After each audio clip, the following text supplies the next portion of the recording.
Hello, and welcome to Enneagram 5 Live. Hello, hello. We're back, everybody. We're back, finally.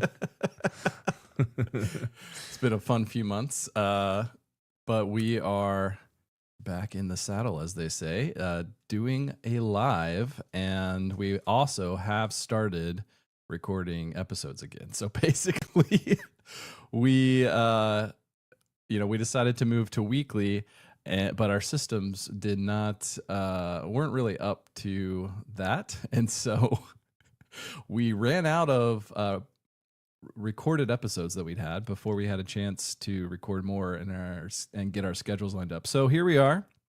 We're back, and we're trying to cram a bunch of episodes in the recording before Cody moves. So Yeah, which was not planned. yeah, Like a lot I didn't going think. on right now. Yeah, moving really put a damper in a lot of things for me. So it's been a whole priority shift. But it'll be once it's done, it'll be good. Yeah.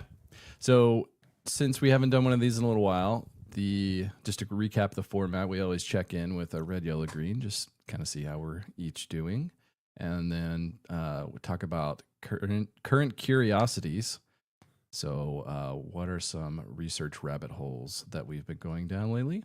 We're going to talk about whether or not fives think that they're smarter than everyone else, which will be a really fun discussion. We're going to do a would you rather, and then we have our last segment is growth versus comfort, where we talk about kind of where we're leaning into growth lately and where we're still kind of hiding in comfort. So, all that said, Cody, red, yellow, green.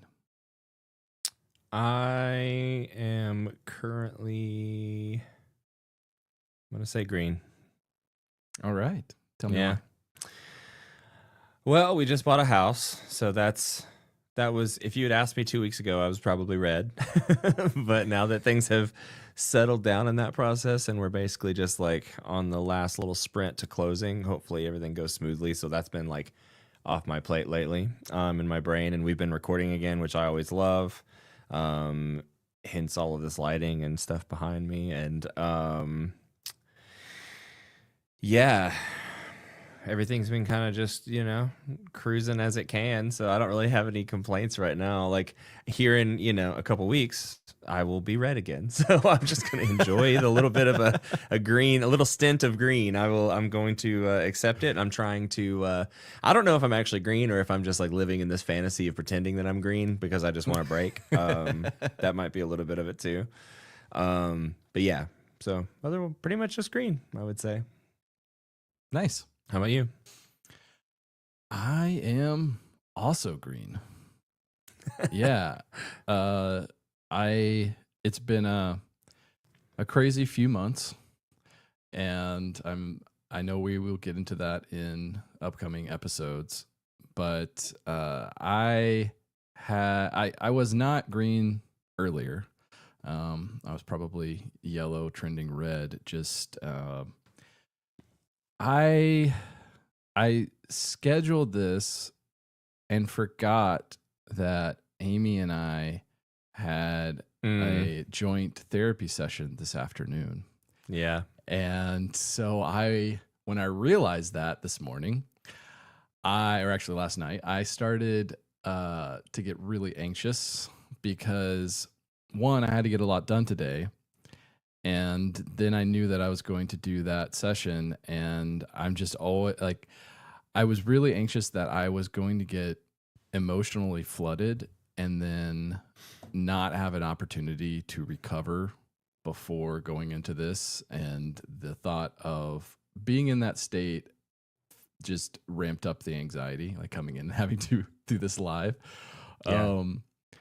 And thankfully I was able to the session went really well. I mean, we dug into some really challenging stuff, and I was practicing vulnerability in that in deeper ways, and did get very emotionally flooded, but was able to come back out of that fairly quickly. And and they had a good resolution to it too, so it helped overall get me back up into a green state. So yeah, I'm feeling really good. I'm feeling productive. I'm excited about things that we have coming up. Yeah, we're recording episodes, but I've also been working on a lot behind the scenes to relaunch the program that I did a beta test of. We did it was called Beyond the Mind, and got really great feedback from that. Really good testimonials, and so I'm taking that and kind of expanding it. I'm going to be launching that in the next week or two, which is going to be a lot of fun. So I'm excited about that. But still a lot. So you've got a lot going on. I've got a lot going on. We're trying to record and edit. I think what we decided is we're going to move to every other week for now. Because the other thing too is doing every week, especially getting audio responses from the community, I think was a bit much at this point. So we're going to try every other week, and we can definitely commit to that through at least the end of the year and see if we can ramp it back up, or we need to keep it at that sort of steady pace. So we're just practicing managing our energy and and being honest with ourselves about about what we can and can't take on. Sadly, after the fact, though. Right. Exactly. One of these days, we'll get good at doing it before we say yes to things. Yeah, that would be nice. Yeah. Or at least proactively communicating about it. Yeah, for sure. All right. Current curiosities. What is something you've been researching lately? I've been trying to rack my brain about this this segment all day today, because I feel like there's nothing. I feel like it's fairly boring in the sense that like my current like things I've been researching are pretty similar to the last live episode we did. Like but mainly because I've been really too busy to think about it. Like if I had to pick something that was like, I don't know, like not, if I had to pick something that's not music related, engineering related, chat GPT related, or podcast related, which takes up the majority of my time, I would say I do a lot of like researching into ways to create really refined processes for building loadouts for Call of Duty. What does that mean? Well, so there's apps built around this already, and I'm like loadouts in terms of like what guns you use and what perks you use, and like, you know, the ways to be better, because and I just watch a lot of like live streams on that kind of thing, and people, you know, playing better than me and learning their moves. I did get complimented. I was playing with one of my friends last night, or a few nights ago, and he had died, and he was watching me, and I was like doing this little maneuver where I was running in and out of windows behind people and killing them, and he was like, that was a good move. I was like, I learned that from the live streamers that are better than me. But yeah, I don't really have a lot of time for researching random and going down like random rabbit holes lately. Like that's honestly a problem. But yeah, I just haven't had the time. So like my answer's really boring for this segment. I don't know what else to say. I literally went through my searches trying to figure out what it is that I've been researching, and couldn't really think of anything. I haven't looked at ChatGPT though. That has actually lately has been my You just reminded me though of this meme that I saw the other day, which was a guy saying that he was hanging out with his nephew, and all his nephew does is watch videos of other people playing video games. Yeah. And so he said to his nephew, why don't you just actually play video games yourself instead of watching videos about it? Mm-hmm. And his nephew said, well, you watch people play football all the time. Why don't you go play football instead of watching? And it just reminded me of that. Yeah. I mean, I kind of get it. I mean, I'm kind of like that with sports, actually, because like I really only watch the sports that I've played at some point in my life, I guess, because I played soccer when I was a kid. I played football when I was a kid. I watch football every once in a while. Definitely watch soccer. But But you don't play any of those sports anymore. no, but I enjoy them because I played them. Yeah, I think I enjoy watching them because I have, and or because of some emotional attachment to it. I don't get how people watch live streamers without playing, like, because I watch them and then go, oh, I bet I could do that, or like I want to try to learn how to do that. Like I don't watch just for entertainment's purposes. Yeah, it's a thing from what I understand. I think It's a I big think we're too thing. old. I think we're too old Yeah. for it to be appealing at this point. Yeah, maybe. why. I mean, I know people that are my age that do it. Like, Really? yeah, like they just watch live streamers all the time. I thought it was just like a Gen Z thing. I should be watching live streamers because I like live streaming. So I should watch probably more live streamers to see how people do it. But yeah, and like I just don't. But I don't. Again, I don't have the time. Like, I don't know.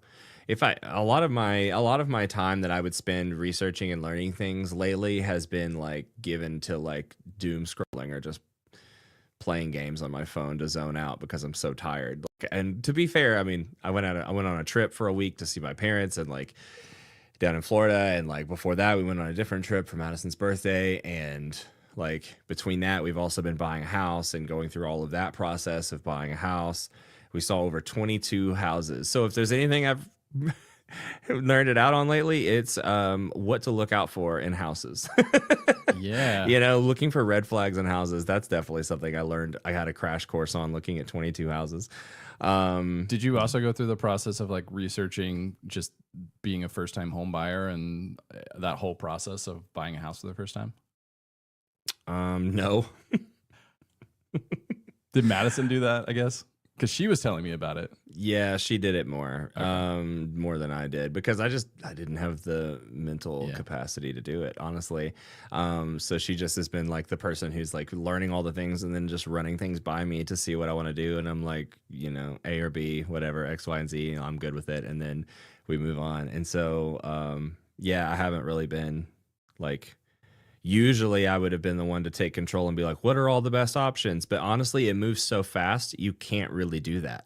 And like once you find a house you want, you can't like sit down and be like, what's like, it's so hard to take the time to be like, what's the best home insurance to get? Like, what's, you know, all these different, like, you know, well, then if we bundle all the insurances, then we can maybe get a better rate on this place and change all of our car insurance, blah, blah, blah. She's been doing that. I normally would do that, but I would get probably paralyzed in that process and take way too long. And she's a little bit better about just like figuring out like, all right, this seems like the best one, and just pull the trigger on it. And so,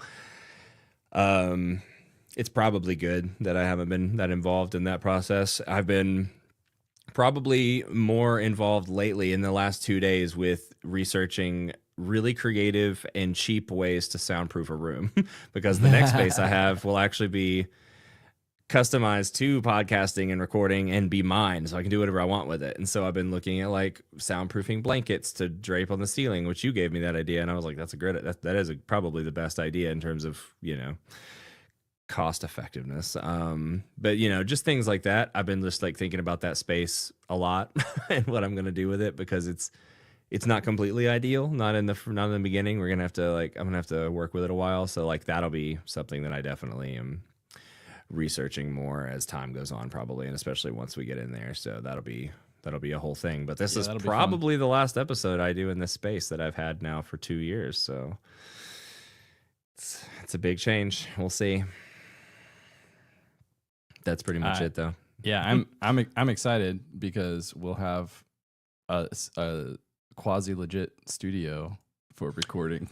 Yeah, ideally Maybe the we- kind of space where we can flip the switch and turn everything on and start recording, and not have to set up every single time and make it like this multi-purpose space that I'm working with now. That's honestly is a huge point of friction, I think, for why we don't put out more episodes, because I've gotten the editing down to a pretty good science at this point. So it's not the editing that slows us down; it's usually the recording. Yep. So Yeah, I agree. I will be further away from you, though. Before I jump into this, anybody watching right now, throw in the comments what's something that you've been researching lately. I'm really curious to hear from the community because I know we have a widely varied interests of rabbit holes that we go down. That's true. Yeah. For mine, I was really debating on this because I don't want to go like too nerdy technical, but it's something that I've I just been like mini obsessed over the last Mhm. week. And to set the context on this, um, yes, it's Bitcoin related, but which which by the way, I feel very vindicated from the episode that we did, because I think at that point it was like it was still kind of unknown where it was going, and the price was at like 27,000, and now we're at like 120 something thousand. Yeah. Um, and it's basically being used to completely restructure the whole global financial system at this point, um, or will be in the coming years. Anyway, so Jack Dorsey, who obviously was a co-founder of Twitter, and he like vibe coded, which if you don't know what that means, basically you prompt AI to code stuff for you, and it's like this whole thing that's popped up over the last year, and people call it vibe coding, and it's a really great way to, without a ton of technical expertise, be able to spin up prototypes of apps. And so he vibe coded it's called BitChat. It's a Bluetooth mesh messaging device, or messaging app. So basically it doesn't require internet. And I haven't actually, I only saw demos of it, so I haven't dug into how it actually works. But my understanding of it is basically your phone becomes like a relay, so that anyone in the vicinity can tap into the network and just transmit messages without Wi-Fi. Hmm. And it kind of reminds me of like the IRC, like Internet Relay Chat, like way back in the day. Yeah. It's really cool. But there was another dev that then on top of that built like a built-in what's called a Cashew wallet. And so I sent this where you could basically send Bitcoin back and forth without the internet. And so I sent the demo to my brother, and he was asking me questions about it. I'm like, I don't actually know how this works. And then I went down this huge rabbit trail, and because it's really cool, but it's very technical. Yeah. But it's really cool how it works, because you know Bitcoin's great for a certain set of use cases, but not so great for some other use cases.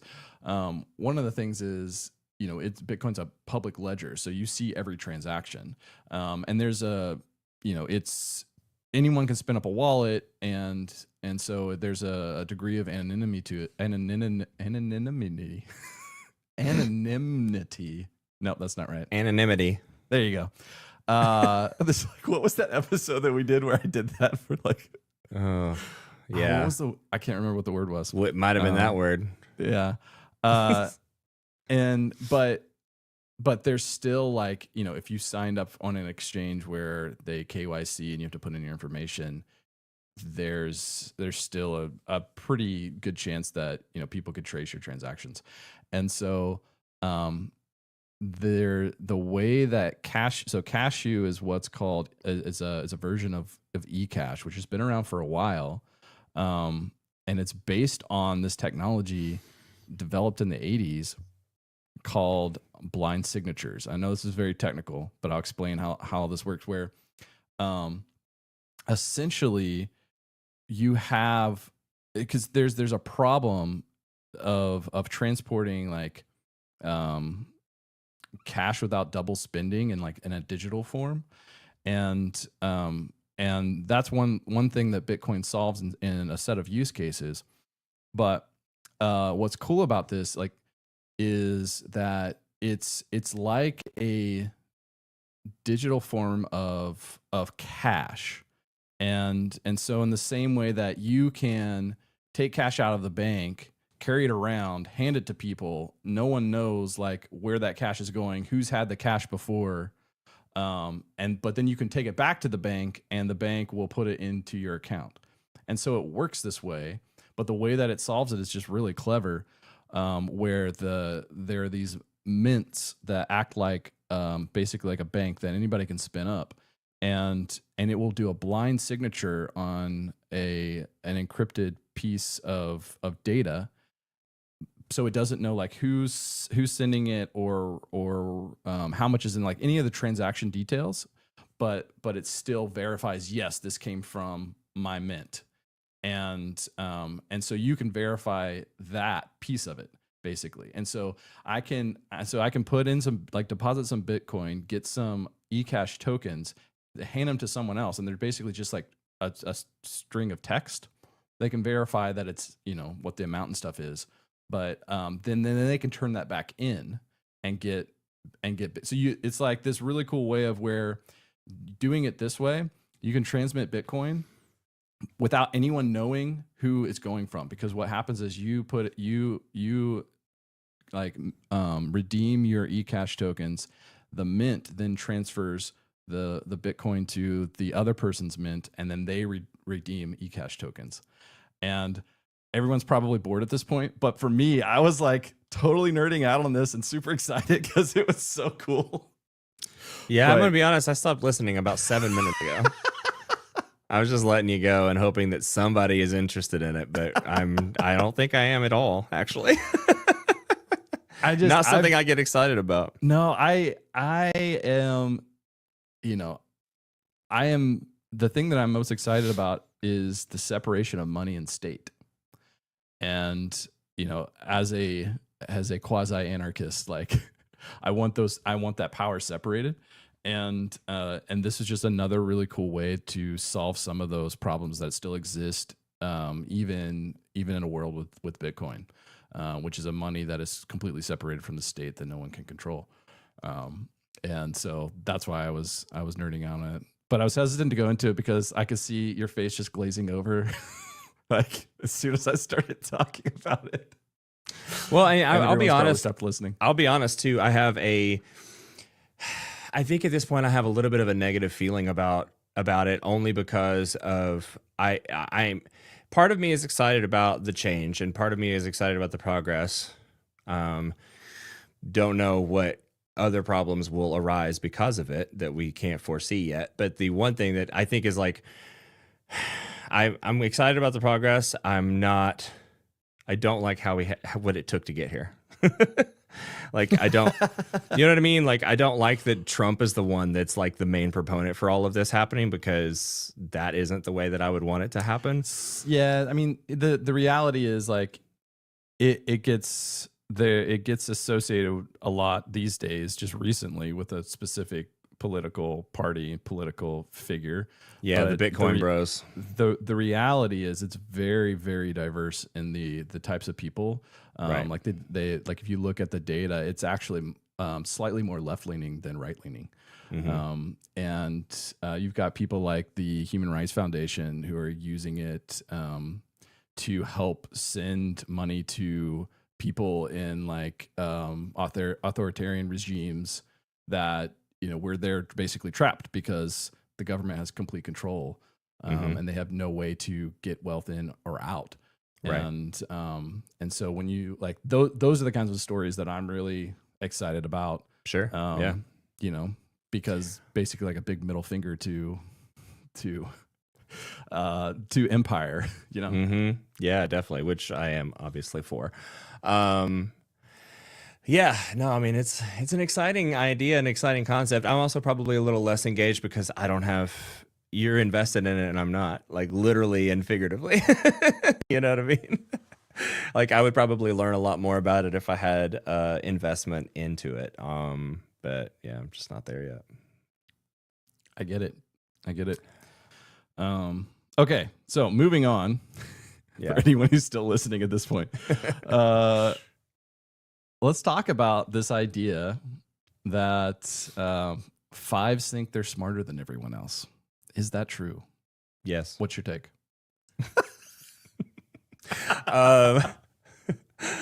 Yeah, no, I think that I have to constantly, I know that I'm not, like, logically, you know, I know that I'm not smarter than everyone, but most days I feel like I am. And so, like, it makes it more difficult. And I think it's honestly because I've been watching a lot in the community lately about people talking about pattern recognition and how fives seem to be just like natural experts at that, like just naturally good at pattern recognition. And I think pattern recognition oftentimes puts us steps ahead of most other people in a lot of like social situations, like, you know, work situations, like you see people's that you can see, I can so easily see the results of people's decisions steps ahead of them doing it. You know what I mean? Like one person's fork in the road is like my ability to see like, oh, you actually are going to be, this is your destination if you keep doing these things. And so like I think I've talked in the past about like how people, you know, throughout my life, people have often come to me as like the wise friend who has all this advice that they never listen to, and it frustrates me, right? But like they do that because they always say like things that I say that happen oftentimes come true, and you know, enough times that people think that I'm right a lot of the time, and but they still don't listen, and it aggravates the shit out of me. But in those situations, it's really easy to feel like I'm smarter than everyone because it does feel like I have information. I'm privy to a certain like set of information that other people don't seem to have, and or skill sets that other people don't seem to have. And but it's obviously just context. It's all contextually dependent on that in that way. It's relative, right? And so like and I also appreciate, as a 5, appreciate experts in things, and like people who have spent their life dedicated to specific topics and stuff like that. And I think because also because too, I feel like I'm kind of like a jack of all trades, master of none in so many ways, because of how many jobs I've had in my life, how many random, you know, tidbits of skills and whatever I've picked up along the way. I know so much about so many things, but only to an extent, only to enough to like have a conversation about it or like know some steps, right? But yeah, I mean, I think it's easy to feel out. It's easy to buy into that myth and make it feel like it's not so much a myth. I find that it's better for me personally to fight against that notion, because it keeps me. It's the only way that I find humility. You know what I mean? Like it helps that process because it like puts me in my place, and I actually usually really enjoy the situations where it like proves to me that I don't know everything, that somebody knows more than me. I like those things. I like to learn what I don't know, if that makes sense. Like obviously we like to learn what we don't know. Generally that's a stupid statement, but like, you know what I'm saying? Like it's, not everybody likes to learn what they don't know. I mean, well, I mean, like in a general sense, if you're learning something, it's because you don't know it. But like, I like to know like the areas of life or knowledge or skills that if I know them, then I can work on them. So like, it's the process of self-awareness is overall, it's more positive when you're realistic about what you don't know. If you're not, then you're just constantly hitting. I feel like the beginning stages of me being more self-aware and being more self-aware for the process of growth, and not for the process of just knowing myself versus others and putting myself into different categories or whatever. I think that has, I mean, that's a productive process. And in the beginning, it does kind of feel like blow after blow because you're having to break down your ego. And like, we obviously do that as human beings constantly if we're doing it right. But I think it's an easy myth to believe in. It really is, because I bet it's more common. I think that's definitely a stereotypical 5 thing. Yeah. So I think there's layers to this. Because when people say, you know, 5s think they're smarter than everyone else, basically what they're saying is that 5s are arrogant. And I think that one aspect of this is that because our core fear is, you know, being seen as incompetent, we look for ways to try to display our competence wherever we can. And then that can come across as like arrogant or know-it-all, or, you know, constantly correcting people. And so that's one aspect of it. On the other side, like there really is a tension between I don't feel smart, but a lot of the time I feel like everyone else is stupid. Yeah. You know what I mean? Like not everyone Yeah. else, but like a lot And of people. yeah.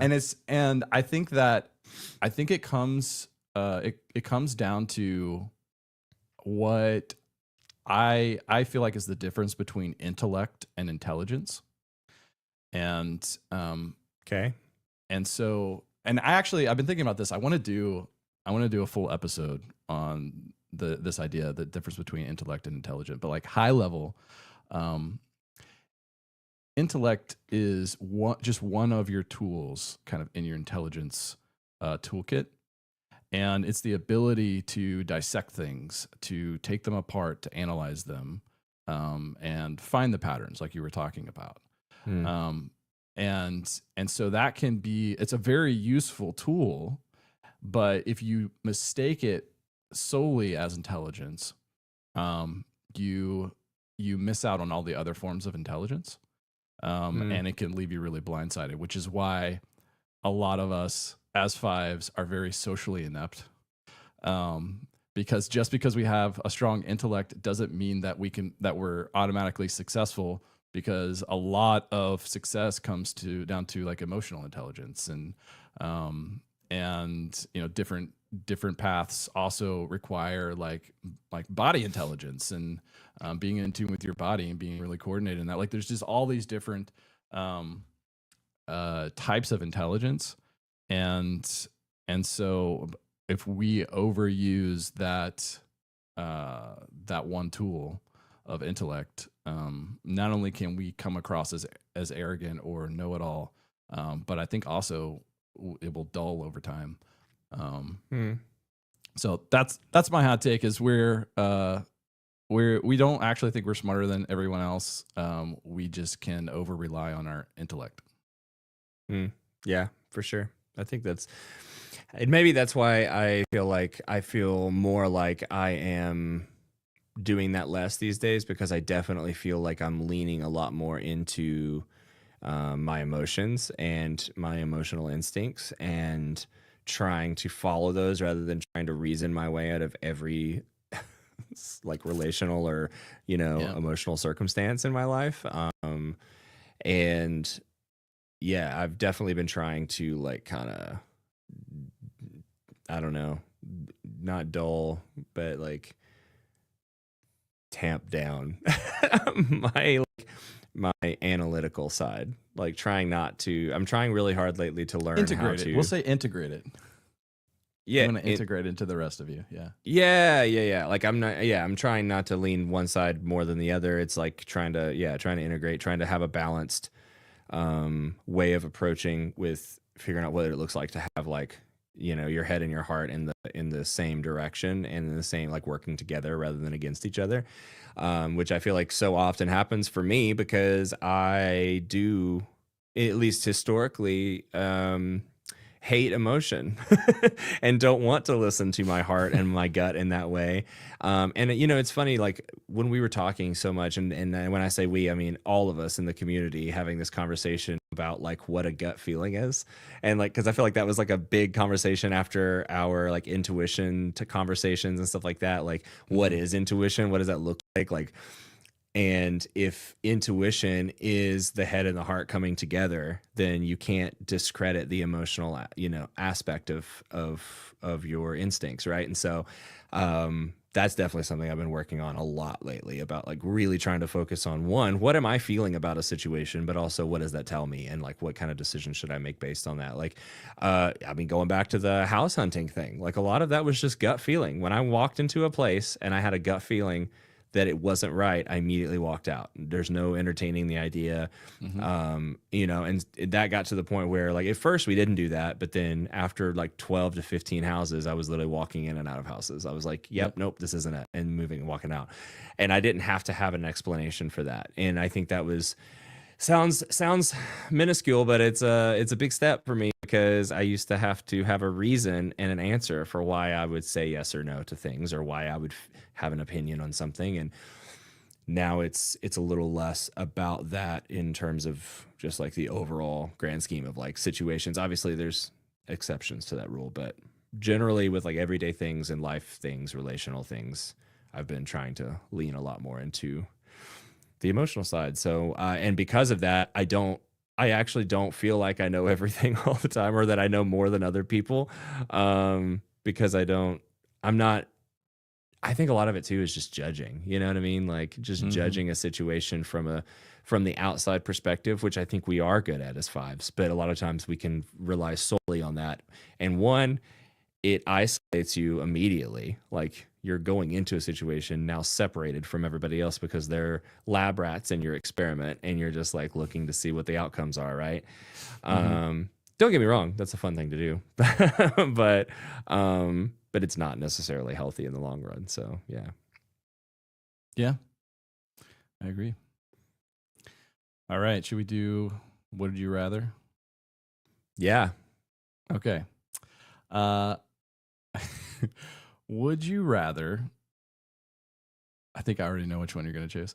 Would you rather have to speak your thoughts out loud in real time all the time, or never be allowed to explain your reasoning for anything ever again? Which one do you think I'm going to choose? No, you got to say it first. Then it's not fair. You could just say whichever. Hold on, I'll write it down. Okay. Where's my paper? Hold on.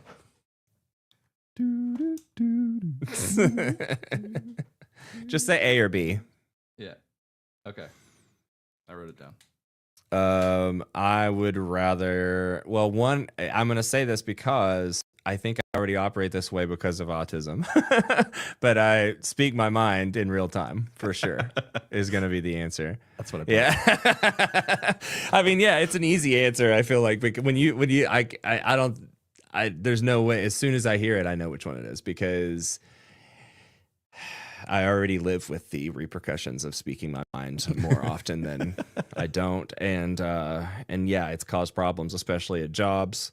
Especially with bosses, because I don't let bosses speak to me however they want. Like, it's like, it's in some ways, yeah, sure, it's helped me protect myself and be defensive and stand up for myself in situations, but also it hurts a lot of feelings and is not necessarily the best way to, always work in conjunction with like a team and other employees and, whatever. So, but I've gotten better at it, but I pretty much do that. Like I actually exist that way most of the time, which you know all too well. Yeah, I do.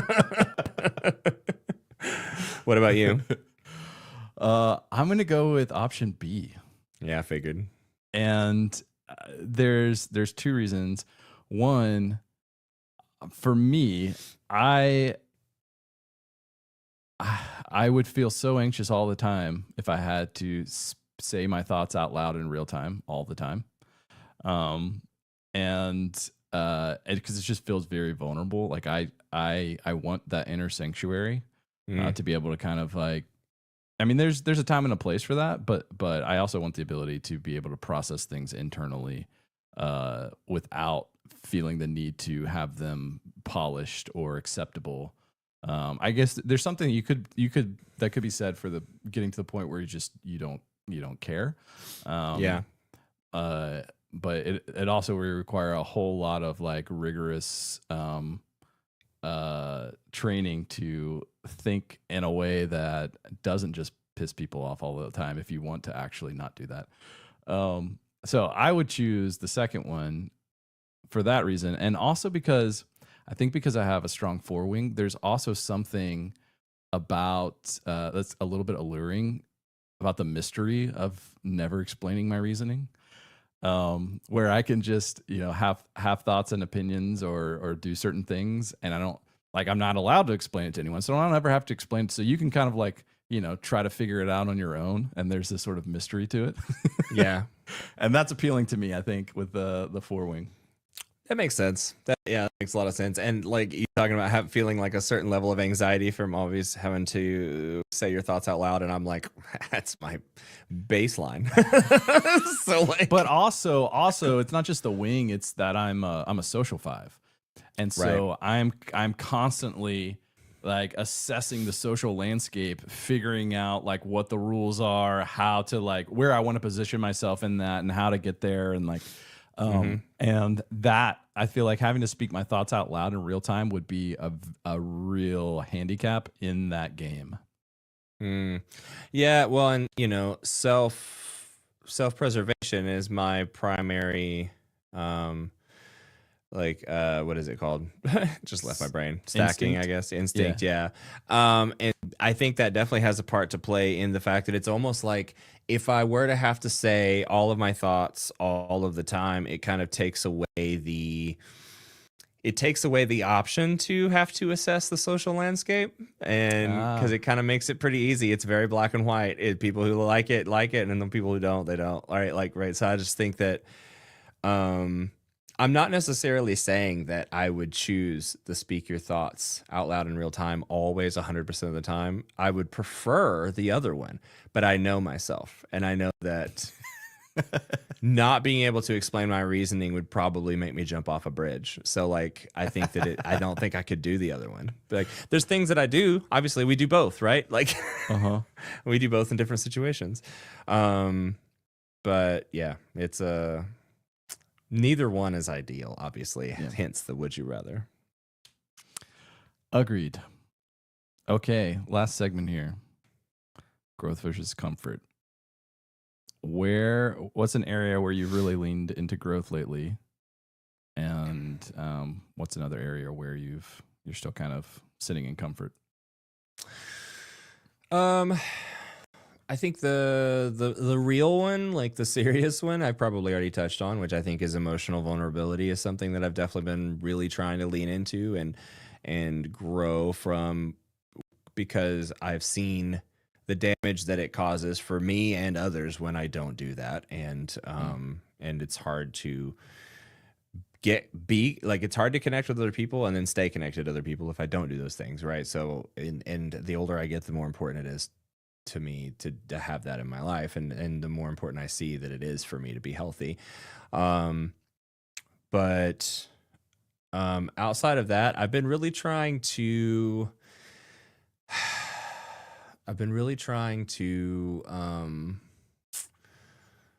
take more time for myself, just to have something that is like actually like what is destimulating a word?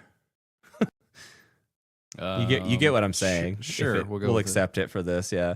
That's like it takes, because I get really overstimulated very easily, and when I do, I tend to just generally perform as a human very poorly. So I can get really aggravated and really angry, or really upset, really exhausted, stressed. My anxiety goes through the roof. It's awful. And I've started to identify those triggers and those things in my life that cause that, but then also like being able to identify it as it starts to happen, and not when it's too late and I'm snapping at people and not being nice. And like, I've always been the kind of person who loves to read, but I don't ever read like I should. So like, one thing I've been trying to like adapt the practice of reading more consistently, so that just because of how it makes me feel, it's like I reset my baseline for the day. And so I've been trying to do that, where even just like 20 minutes of reading and like makes such a huge difference for me. So that's something I've definitely been trying to lean into. Comfort wise, or maybe I don't know, an area of growth that you're still aware of that you probably need to address at some point. Pretty much constantly is the physical, trying to be in better shape, trying to be more disciplined, trying to eat all the right things, and all of that is definitely something that is that's a good growth versus comfort thing, because food is definitely a comfort for me, and I easily stress eat. And so trying to break myself of that habit has been incredibly challenging. And it's like, there's no point in exercising if you're not going to do the diet aspect of it, right? So it's knowing that I'm spinning my wheels.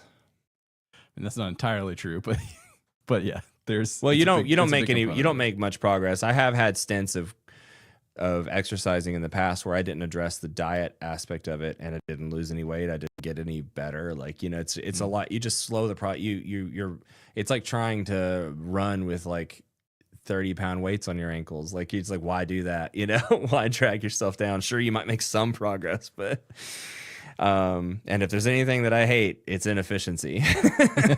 So I want to be efficient, and if I'm going to be efficient, I have to tackle all of those things at once, and it's very uncomfortable. I don't like it, and so I'm a self-preservation person. I love my comforts. I love the things that make me feel you know, warm and cozy on the inside, and sometimes that's potatoes, and I can't eat potatoes.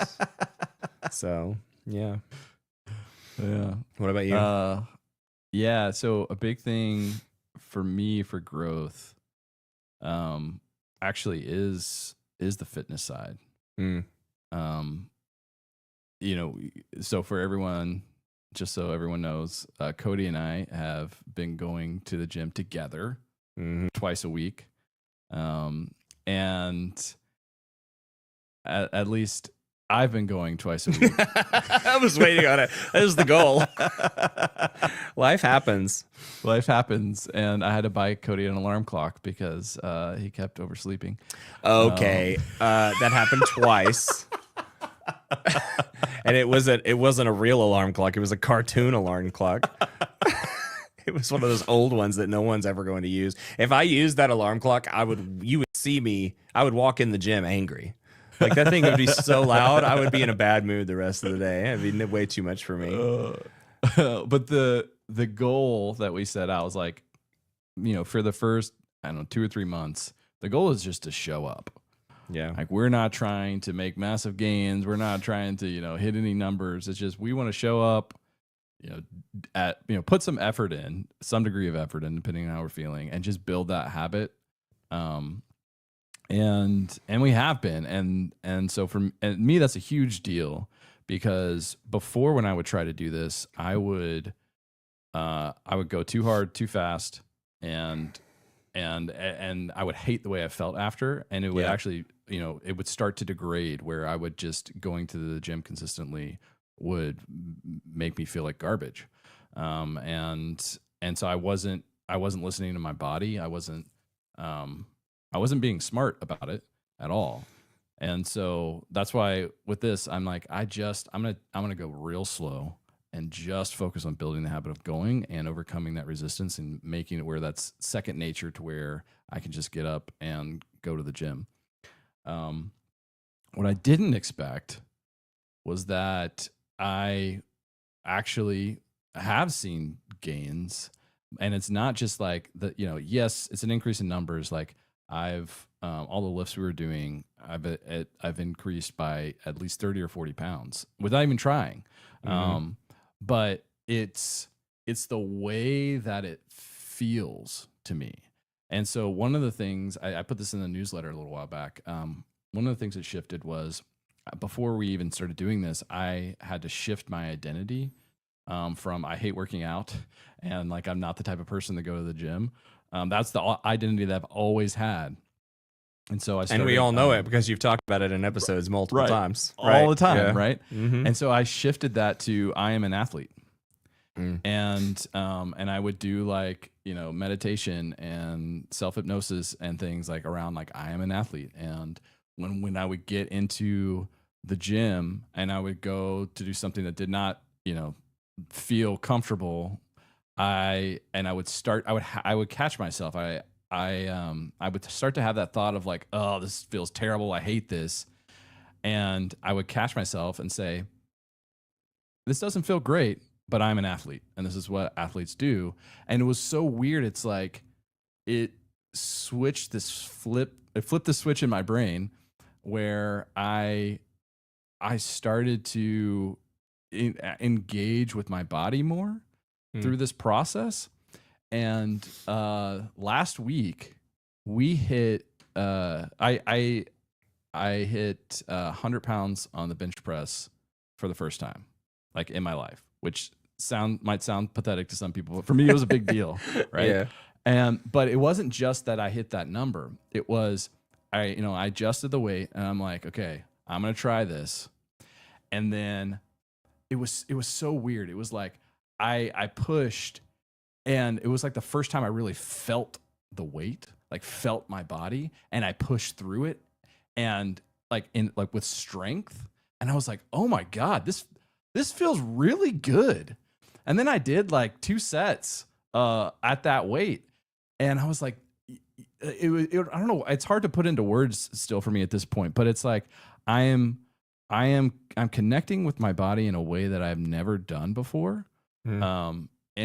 And I'm starting to understand that shift of, I'm an athlete, and I'm getting stronger.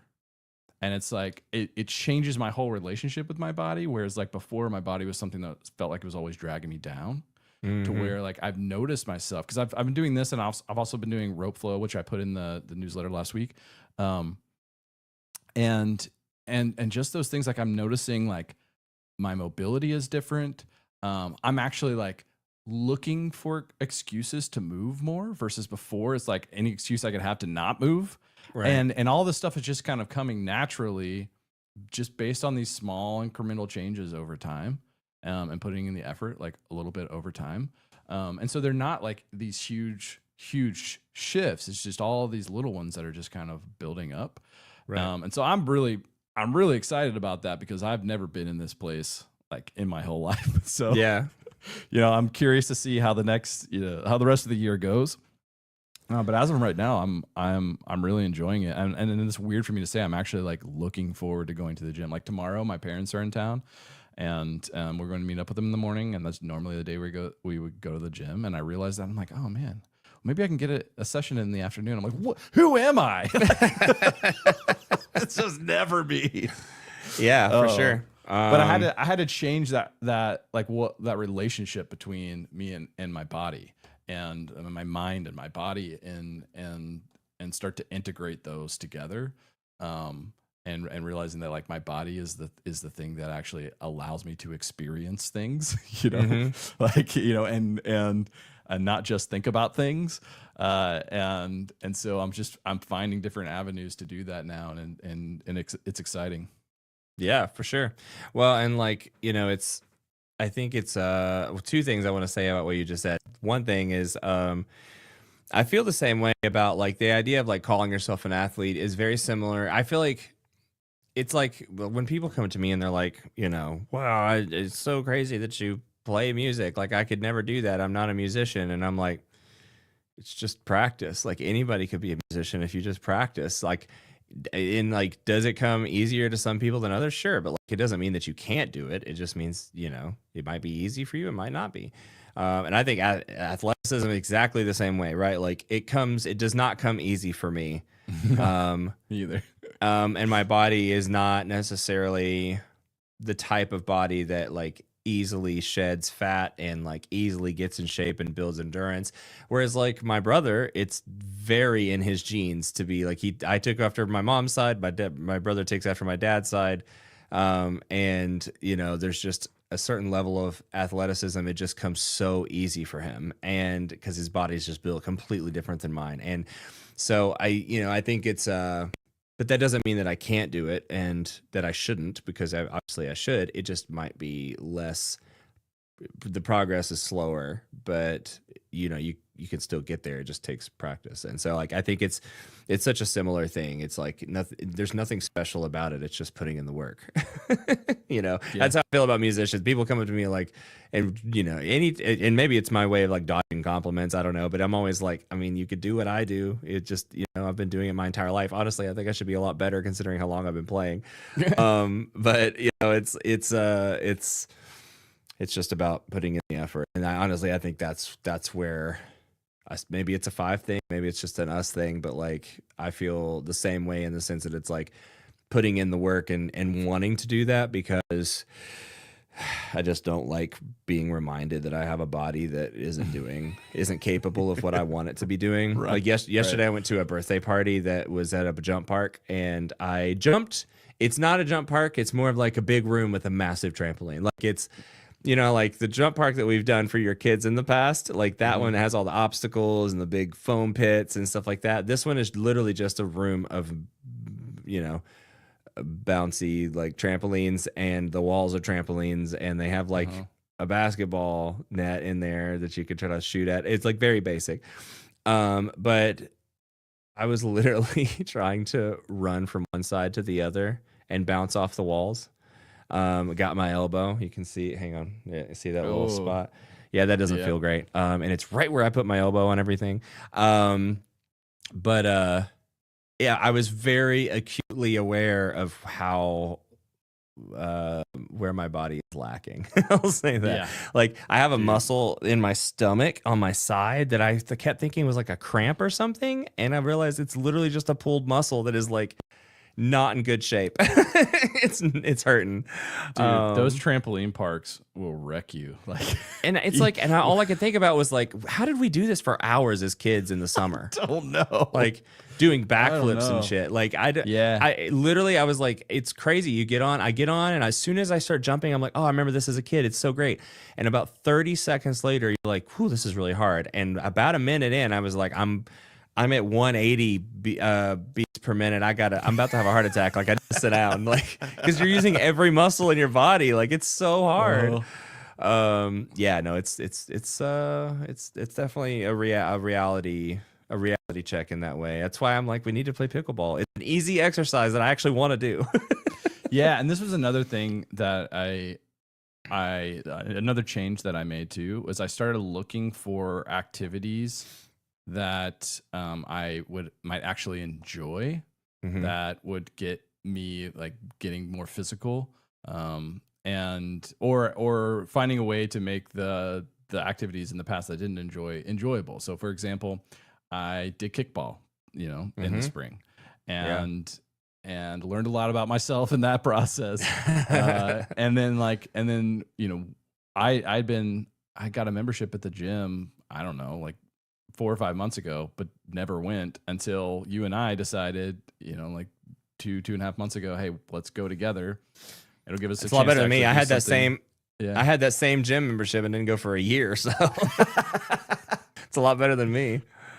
Yeah. And so, I but for me it's the social aspect of it too. It's like I needed that to kind of kickstart that process, um and so that when I go, I'm not just in my head the whole time thinking about how Hmm. much I hate it. And so it's just all it's a convergence of multiple things that it seems to be making it stick for me this time. Um, Yeah. and the other thing too is like I want to be able to keep up with my kids. Like, Yeah. I want to actually be It's able a to real play with thing them now. and Yeah. yeah, run around the backyard. And I don't want the my past example of how little physical activity I did. I don't want that to be their example of what, the threshold should be as you grow up. Yeah. Um, and so that's a big part of my motivation too um, is my kids. And so that's another reason why I'm excited about this. On the flip side of it, I was, man, I had a good example of a thing that I was hiding from, and now I can't remember it. Um, but I have been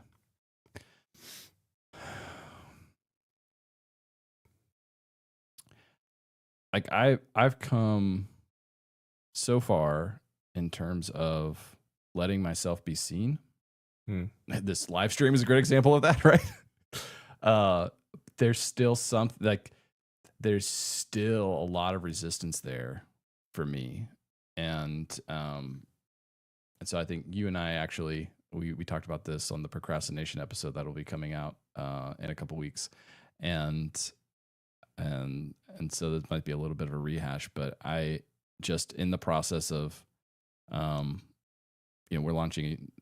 We technically have a YouTube channel. This is streaming on our YouTube channel, but I've not created many videos for it, and so I've been working on that and actually started recording and editing, and it's just been so painful. So yes, I am doing it, and also like it's taking me way longer to kind of get past this hump because I I just don't want to be seen like in that way. It just feels so vulnerable.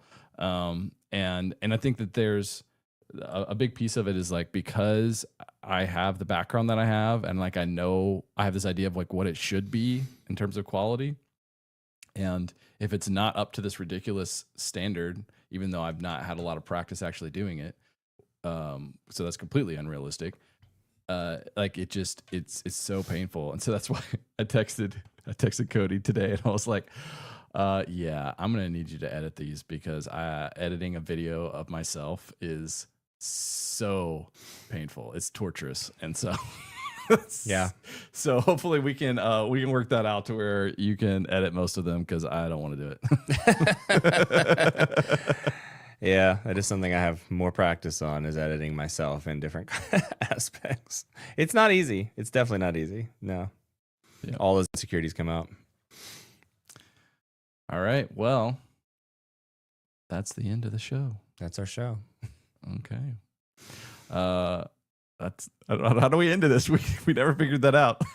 Yeah, we're still working on it. I'm going to come up with an outro. Okay. Until then, awkward silence until we hit end. So I guess we'll be back in 2 weeks with an episode, though, like a real episode. Yes. So procrastination out next. If you're listening to this and you're in our community, we need responses. Right.